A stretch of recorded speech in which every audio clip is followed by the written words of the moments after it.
Dalam draft RKUHP yang baru, hakim tidak bisa langsung vonis hukuman mati. Perbuatan yang dikaitkan 340 itu betul-betul direncanakan. Nah, perencanaan seperti apa yang bisa meyakinkan hakim? Sebab kalau itu sangat lemah, tentu hakim tidak mau ambil risiko bahwa orang yang membunuh orang lain tetapi tidak berencana akan sangat berbeda ancaman hukumannya. Hakim akan memilih hal yang tidak bertentangan dengan hak asasi manusia, karena baik pelaku maupun korban itu punya hak yang sama dalam mata hak asasi manusia yang perlu dilindungi. Karena ini hukumannya tidak main-main, hukuman mati. Tentu sidang ini akan lebih meneliti. Nah, bukan saja bukti yang bisa diajukan, saksi yang menjelaskan, tapi hakim punya logika hakim ya, yang nanti akan menjadikan hakim ini punya keyakinan, bisa menjadikan putusan yang dasar keyakinan hakim. Apa misalnya? Seseorang merencanakan sebuah perbuatan pembunuhan itu tentunya didahului dengan beberapa peristiwa lain ya. Sebut saja ketika seorang yang ingin merencanakan pembunuhan ini berbicara dengan orang lain, meminta tolong orang lain untuk tolong membunuh orang ini, itu sudah upaya-upaya yang sifatnya adalah merencanakan sebuah pembunuhan dan bukan spontan yang dia lakukan karena sesuatu hal. Nah, ini perlu dicermati dengan baik. Publik harus dibuka pemahamannya di sidang terbuka ini agar semuanya itu transparan. Sehingga kami tim perumus dan nanti bersama-sama dengan DPR harus mengambil sikap, dan tentunya sikap kami akan didasarkan pada suatu argumentasi teoretik yang jelas seperti apa. Jadi misalnya satu contoh konkret saja, ketika kami melakukan dialog publik misalnya di Universitas Palangkaraya pada tanggal 26 Oktober, itu kami berhadapan dengan demonstran.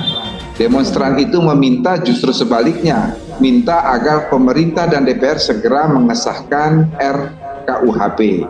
Dan di situ juga ada suara yang menyatakan bahwa pasal-pasal yang menyangkut penyerangan harkat dan martabat presiden itu perlu diatur.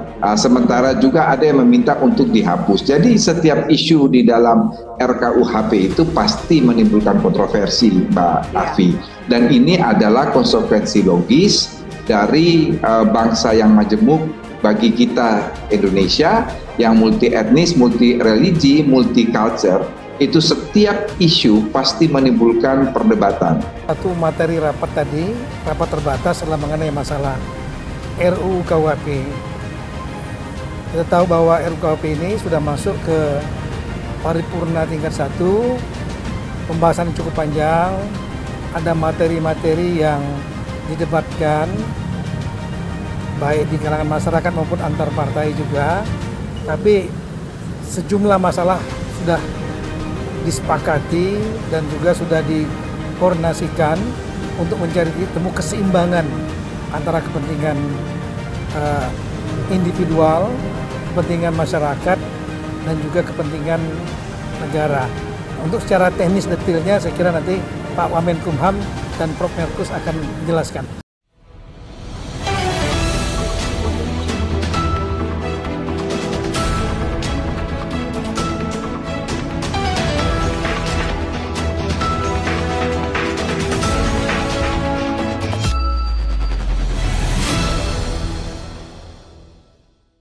Presiden Joko Widodo memimpin rapat terbatas mengenai progres rancangan Undang-Undang Kitab Undang-Undang Hukum Pidana atau RUU KUHP yang telah disepakati oleh DPR dan pemerintah pada rapat paripurna tingkat 1.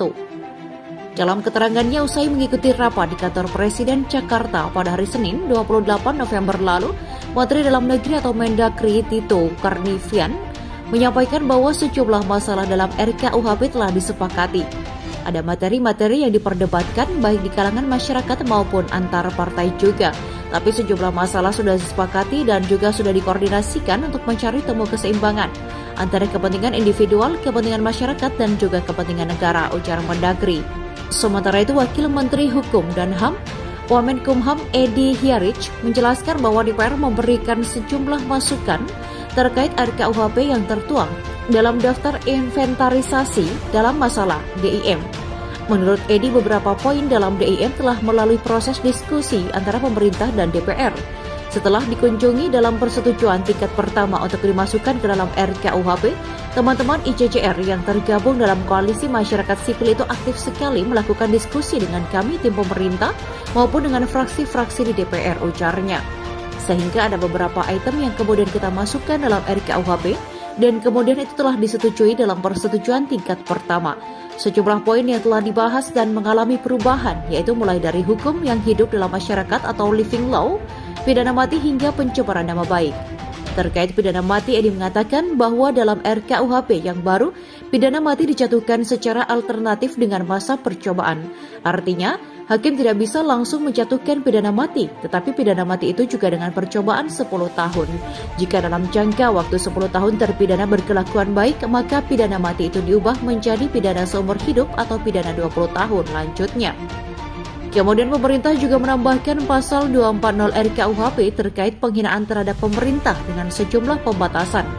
Penghinaan terhadap pemerintah dalam pasal tersebut terbatas pada lembaga kepresidenan, sedangkan penghinaan terhadap lembaga negara hanya terbatas pada lembaga legislatif yaitu DPR, MPR dan DPD, serta lembaga yudikatif yaitu Mahkamah Konstitusi dan Mahkamah Agung.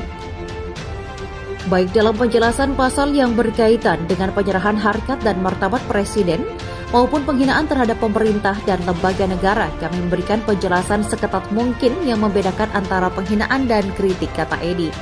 Dalam RKUHP tersebut, pemerintah juga menghapus pasal terkait pencemaran nama baik dan penghinaan yang tertuang dalam Undang-Undang Informasi dan Transaksi Elektronik atau UU ITE.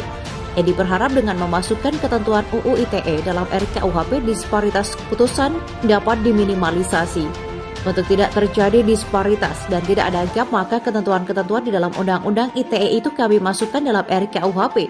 Tentunya dengan penyesuaian-penyesuaian dengan sendiri mencabut ketentuan-ketentuan pidana, khususnya pasal 27 dan pasal 28 yang ada dalam Kitab Undang-Undang ITE, imbuhnya.